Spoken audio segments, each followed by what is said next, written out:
اعوذ باللہ من الشیطان الرجیم بسم اللہ الرحمن الرحیم رب اغفر لی وتب علی انک انت التواب الغفور۔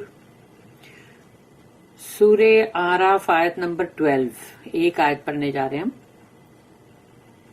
آیت نمبر 12، قال ما منعک الا تسجد اذ امرتک قال انا خیر منہ خلقتنی من نار وخلقتہ من طین۔ رب اشرح لی صدری ویسر لی امری واحلل عقدۃ من لسانی یفقہوا قولی۔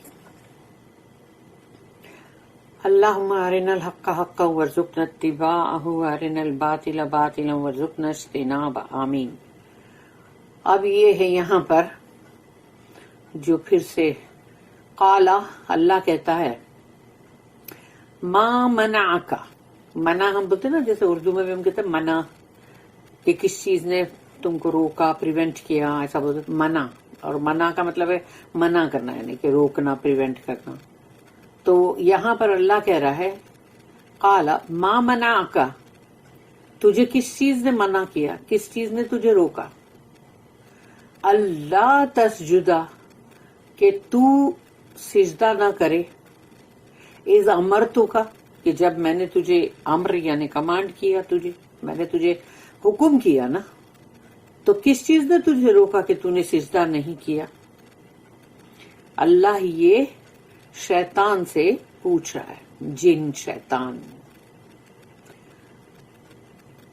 قال ما منعک الا تسجد اذ امرتک، قال، اب شیطان کا جواب ہے، انا خیر منہ، میں اس سے بہتر ہوں۔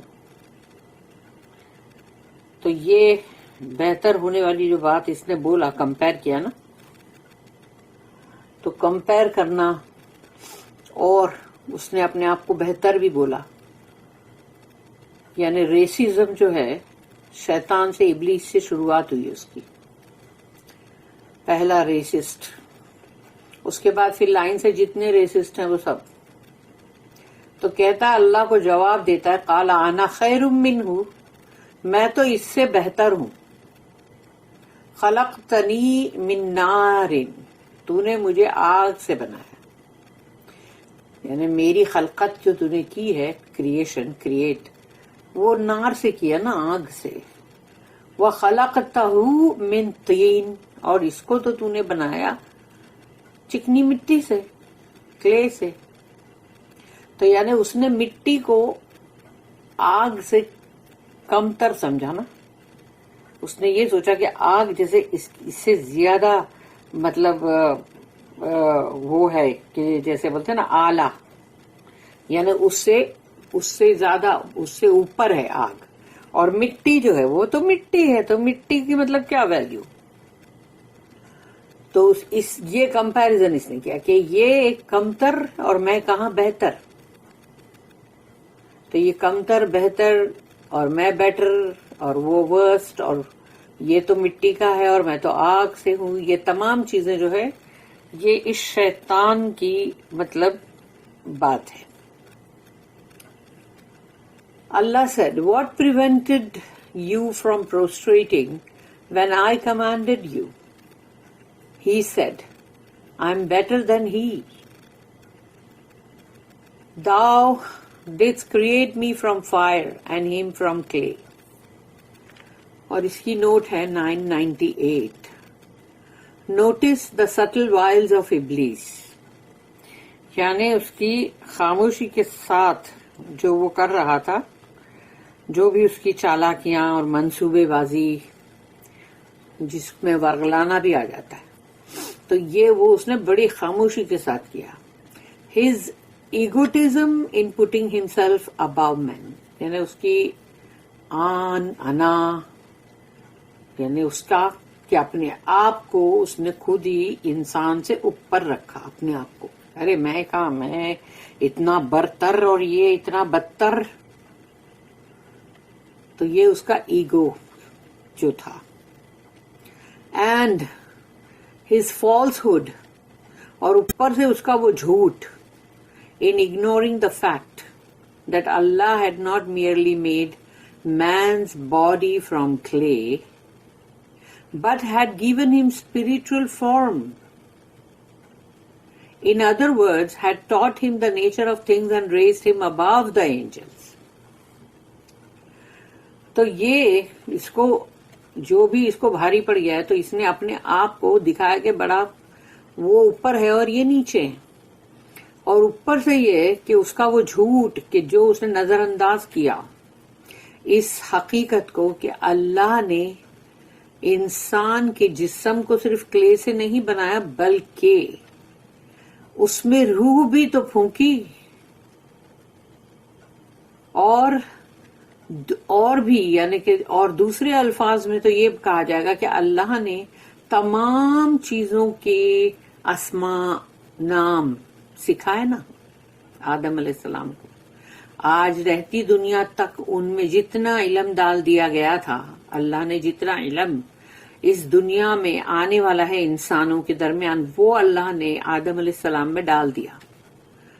ہر چیز کا نام سکھانے کا مطلب یہ ہے کہ وہ ہر چیز کو اللہ نے ان کو بتایا، تو اس کا مطلب ہے کہ وہ چیزیں جو آج دنیا میں آتی ہی جائیں گی، چاہے وہ الیکٹرانکس ہو، چاہے وہ کھانے پینے کی چیزیں ہوں، چاہے وہ برتنوں کے اندر نئے نئے ٹائپ کے برتن آئے، کوکنگ کے ساری چیزیں بدل جائیں، چاہے وہ گاڑیاں ہو کہ وہ مطلب پلین ہو، کچھ بھی ہو، یہاں تک کہ جو علاج ہے انسانوں کے وہ بھی ہر علم جو آنے والا ہے اس دنیا میں وہ تمام اللہ نے آدم علیہ السلام کے اندر ڈال دیا ہے، اور اس کا ٹائم مقرر ہے کہ ہر وقت جو اس کا فکس ٹائم جو ہے وہ وہی ٹائم پہ وہ سب تمام علم آتے چلے جائیں گے.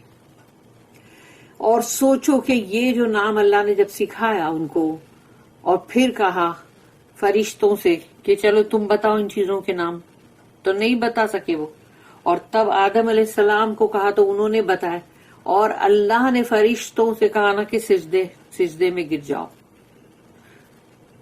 And raised him above the angels، یعنی انسان کو اللہ نے فرشتے سے بھی بلند کر دیا. تو فرشتے سے بلند کیا کہ نہیں کیا؟ آج انسانوں کے اندر ہی تو مطلب محمد صلی اللہ علیہ وسلم ہے، تمام انبیاء، رسول، صحابہ کرام سب لائن سے چلے، مطلب جیسے کہ مطلب بولتے ہیں نا کہ جیسے کہ سب سے ٹاپ پہ تو رسول اللہ صلی اللہ علیہ وسلم ہے، ان کے بعد پھر لائن سے تمام جتنے بھی. تو کیا دنیا کے اندر صرف برے انسان اور برے لوگ ہی ہیں؟ کیا اچھائی اور بھلائی ہے کہ نہیں ہے؟ تو وہ اچھائی اور بھلائی کے ساتھ اللہ نے انسانوں کو بھیجا تھا. یہ تھوڑی بولا تھا کہ میں اس لیے بنا رہا ہوں کہ تم جا کے دنیا کے اندر برائیاں کرو، برائیاں کماؤ، اور تمام برائیاں پوری خاندانوں میں اور دنیا بھر میں بھی پھیلا دو. اللہ نے یہ تھوڑی بولا بندوں کو کہ تم جو ہو میں تم کو دنیا میں بھیج رہا ہوں تاکہ تم جتنی بھی کباڑے کر سکتے ہو کرو. اللہ نے تو تمام اچھائیوں کے لیے بیسٹ آف دا مولڈ میں بنایا نا. تو پھر اللہ نے فرشتوں سے کہا سجدہ کرو. فرشتوں سے ہی نہیں کہا بلکہ جو بھی وہاں موجود ہے سب سے کہا. اس کے اندر جو جن تھے، اور یہ جنوں میں سے یہ تھا جو فرشتوں میں اٹھتا بیٹھتا تھا، تو اس نے نہیں کیا کیونکہ اس کے اندر وہ چیز تھی نا کہ میں اعلیٰ وہ ادنا، میں بہتر اور وہ بدتر. تو یہ چیزیں تھی، یہ ایسی ہی چیزیں ہوتی ہے جس کی وجہ سے انسان جو ہے وہ کبھی نہ جھکتے نہ معافی مانگتے، اپنے آپ کو برتر سمجھتے. اللہ جس کو برتر سمجھے وہی برتر ہے. انسان اپنے دل میں اپنے آپ کو کوئی کچھ بھی سمجھ لے وہ نہیں ہوتا. انسان کو تو اپنے آپ کو ہمبل ہی سمجھنے کی ضرورت ہے. تو اللہ نے یہ تمام چیزیں کی، تو جو چیز کو اس نے نظر انداز کر دیا، اگنور کر دیا کہ صرف جسم کلے کا ہے، لیکن تم نے روح کی طرف دھیان نہیں دیا اور دوسری باتوں پہ دھیان نہیں دیا. اللہ نے کیا سکھایا انسان کو وہ دھیان نہیں دیا. فرشتوں سے بلند کیا درجوں میں وہ نہیں. یہ تمام چیزیں آ گئی اس میں.